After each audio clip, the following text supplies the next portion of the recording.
Good morning students, class 5th. Today we will discuss about the chapter the earth, the sun and the moon. Earth means हमारी धरती, सूरज और चंद्रमा। सबसे पहले हम अर्थ के बारे में पढ़ेंगे। जो हमारा अर्थ है वो जो है वो अपनी सतह पर रह के, अपनी एक्सिस में रह करके, और वो क्या करती है, वो घूमती है। ठीक है। अर्थ की 3 लेयर्स होती हैं। There are 3 types of layers in Earth. ठीक है। सबसे पहले हम लोग पढ़ेंगे अर्थ के बारे में। अर्थ फर्स्ट लेयर कौन सी होती है? क्रस्ट। ये आउटरमोस्ट लेयर होती है, यानी कि अर्थ की सबसे बाहरी सतह है। ठीक है। इसमें वो चीज़ें होती हैं, वो ऑब्जेक्ट्स होते हैं जो लाइफ के लिए, जीवन के लिए जरूरी होते हैं। जैसे ओशियंस हो गए, कॉन्टिनेंट्स हो गए। ठीक। ये चीज, ये फर्स्ट लेयर है क्रस्ट। दूसरी होती है मेंटल। मेंटल, ठीक है। मेंटल जो है ये मिडल होती है, ये मिडल लेयर। ये हमने जो क्रस्ट वाली थी ये हमारी आउटर लेयर थी। ठीक। सेकेंड जो है हमारी ये मेंटल, ये हमारी मिडल उसमें होती है, लेयर में, अर्थ की मिडल लेयर होती है ये। एंड नेक्स्ट इसमें जो है, इसमें सॉलिड रॉक्स वगैरह, ठीक है, और इस तरीके के जो रॉक्स होते हैं, जो हार्ड रॉक्स होते हैं, वो इसमें पाए जाते हैं। नेक्स्ट आती है हमारी कोर, लास्ट होती है। ये अपर हो गई, ये मिडल हो गई, और ये वाली कोर जो होती है, ये जो कोर है, लेयर होती है, ये इनर मोस्ट लेयर होती है। इसमें काफ़ी तरीके के जो है आपके पाए जाते हैं। निकेल है और आयरन कोर है, इस तरीके की इसमें चीज़ें पाई जाती हैं, क्योंकि ये ज़मीन के काफ़ी क्या होती है, अर्थ के काफ़ी अंदर होती है, इसीलिए इसे इनर कोर कहा गया है। ठीक। नेक्स्ट अब हम लोग पढ़ेंगे द सन के बारे में। जैसे कि आपको मालूम है, सन जो है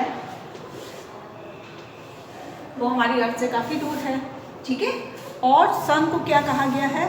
सन को कहा गया है कि सन जो है इसमें बहुत सारी गैसेस हैं, बट इसके जो आउटर लेयर गैस है, इसकी जो हम आउटर लेयर गैस है वो हाइड्रोजन गैस से ये बना हुआ है।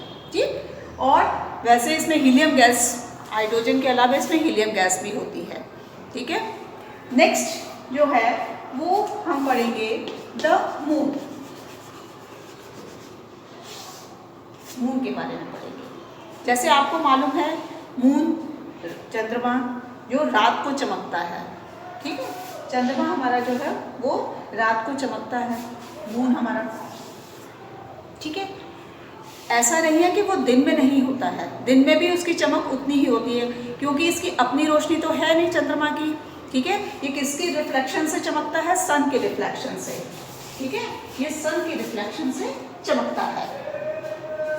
तो जब सन के रिफ्लेक्शन से चमकता है तो इसकी अपनी रोशनी तो है नहीं, और ये किसके चारों तरफ घूमता है? ये अर्थ के चारों तरफ घूमता है, मून जो होता है। ठीक है। अब हम पढ़ेंगे faces of the moon. Faces of the moon.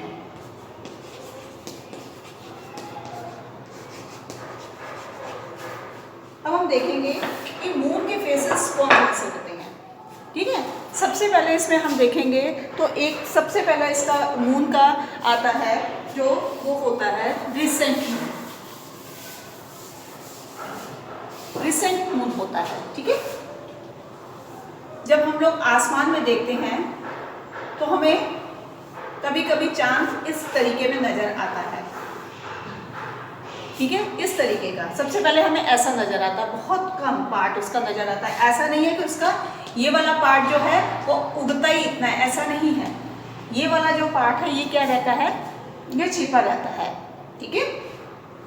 उसके बाद सेकंड जो हम करते हैं, दोबारा हमको एक दूसरा पार्ट जो मून का आता है वो होता है हाफ। ठीक है।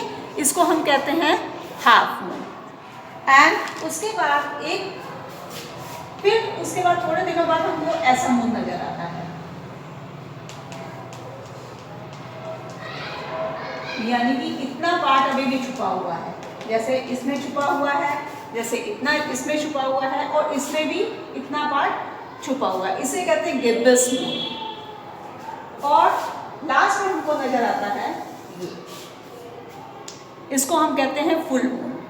ये हमारा होता है पूरा चंद्रमा, जिसको पूर्णिमा कहते हैं। ठीक है, तो हमारा फर्स्ट जो मून हो गया वो कौन सा मून हो गया? Recent moon.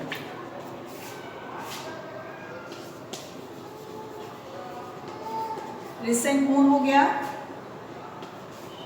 और सेकेंड हो गया हाफ मून। ठीक है, एंड थर्ड हो गया हमारा गिब्बस मून, एंड ये हमारा हो गया फुल मून। ठीक है, चंद्रमा हमको इस तरीके से नजर आता है। कैसे कैसे? इसके ये फेसेस हैं, यानी फेस मतलब इसके चेहरे। तो पहले हमको इतना नजर आता है, फिर हमको ऐसे नजर आता है, फिर हमको ऐसे नजर आता है, और उसके बाद फिर हमको एकदम से ये फुल मून नजर आता है। ठीक है, ये हमारे मून के फेसेस हैं। अब हम लोग पढ़ेंगे एक्लिप्सिस के बारे में।